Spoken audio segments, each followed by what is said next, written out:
In today's video, I'm going to be discussing what shin splints are, how we treat them in my office, and what you can do to prevent them from developing in the future.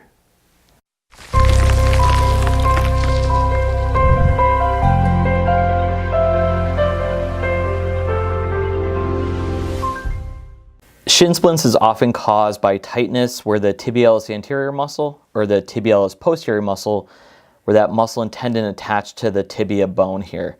Often the pain will either be felt in the front of the shin or in the back side of the shin.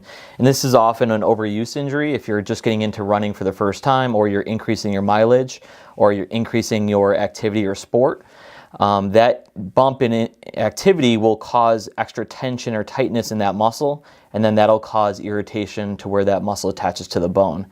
So a lot of times what we need to do is we need to loosen up the tension in the muscle, and then that'll help take pressure off where that muscle attaches to the bone. There's 4 main treatment techniques we use in the office to help speed up the recovery and to loosen up the tension. One technique is called laser therapy, and laser therapy helps to reduce any pain and inflammation in the area. It also accelerates the healing process. So if someone's dealing with an acute case of shin splints, it can really accelerate that process and get the patient feeling better faster. The other techniques are designed at loosening up the tension in the muscle in both the tibialis anterior and the tibialis posterior. These techniques, one is called dry needling technique. In this technique, we'll insert small acupuncture needles in the tight muscle to help take tension off of where that muscle attaches to the bone. That's really effective for some of these deep chronic tension areas where the muscle is really tough to stretch and loosen up.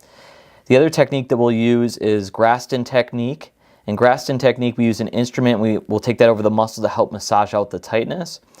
And then the other technique we'll use is active release, which is a hands-on massage technique for the muscle. So what we're going to do is we're going to demonstrate some dry needling to the tibialis anterior muscle so you can see what that looks like.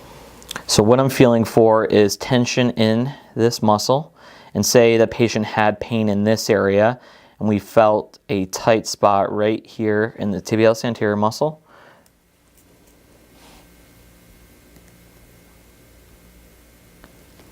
Oftentimes this will get a lot of good releases of that trigger point or the knot. Sometimes the patient will feel a dull achy sensation where the tightness is, but very effective at getting rid of that tension that develops in this muscle.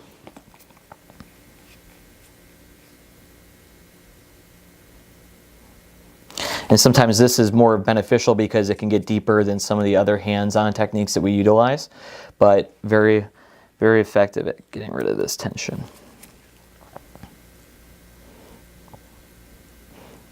Now the needle's only left in a few minutes. We don't need to leave them in for extended periods of time like with acupuncture.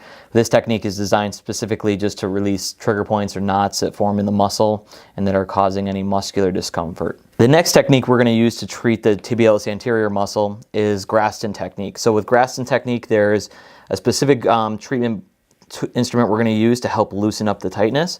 So what this is going to do is going to help to massage out any knots or tightness that have formed in this tibialis anterior muscle.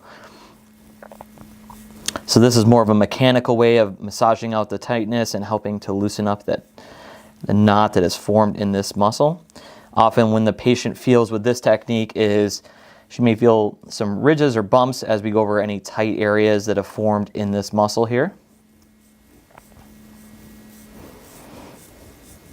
Often kind of like feels like it hurts good, feels like we're getting on a tight area and releasing some of the tension there.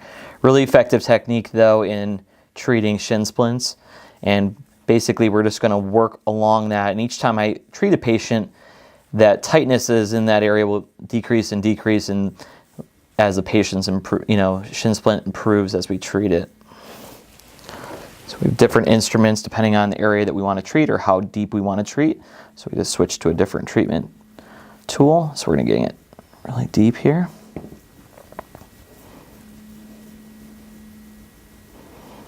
So Graston Technique is another great treatment technique to help get rid of shin splints.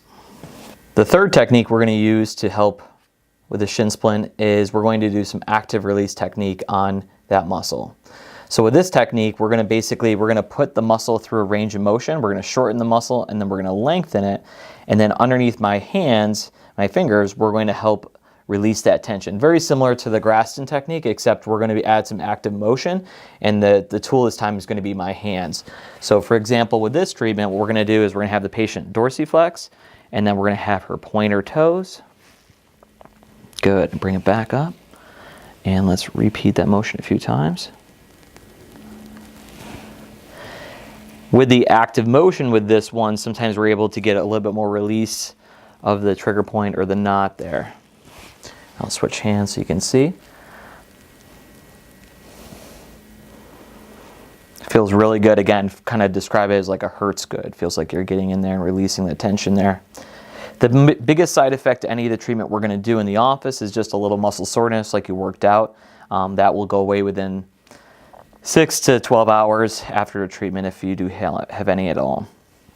For more acute and painful shin splint cases, what we'll use is laser therapy to help reduce any pain and inflammation in the area, and also accelerates the healing process. So if we're dealing with a really moderate to severe case of it, we'll use the laser therapy, and basically we're going to take that laser over the affected area, and what it's going to do is going to penetrate deep into the muscle, right where the muscle attaches to the tibia.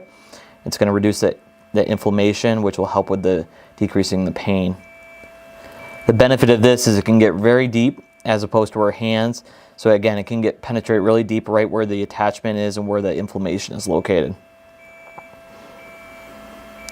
And the patient just feels a really mild warm sensation, feels really comfortable.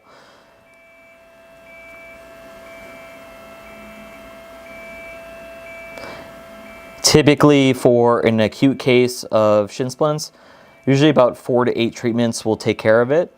If a patient has been dealing with a chronic case of it for a year or more, it could take up to 12 treatments to get it feeling better. But usually within 4 treatments, patients are usually 50% better or more. In addition to treating the patient in the office, at home, the patient can actually help accelerate this healing process even more. So one thing we have our patients do that are dealing with shin splints is we'll have them use something like this, which is called a Roll Recovery R8. And this roller or massage tool will basically massage up and down the muscle in the front of the shin or in the back side of the shin and help to loosen up tightness. Very effective treatment technique for shin splints and lower leg or calf issues. The other thing we'll have patients do is after they run or play a sport, if it's painful, we'll have them ice the area where it's painful. We'll also have them gently stretch that area as well and use the roll recovery. So I'm going to demonstrate what the roll recovery would look like.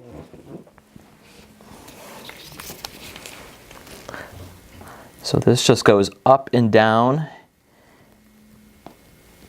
the tibia here. The nice thing with this is you're not only treating the front side of the shin, but you're also treating the posterior side too. And we'll have the patient do this ideally before and after they play or run, and that will help loosen up the area to accelerate the healing process there. This can be done for anywhere from 2 to 5 minutes on each leg, and it doesn't take long, but very effective treatment.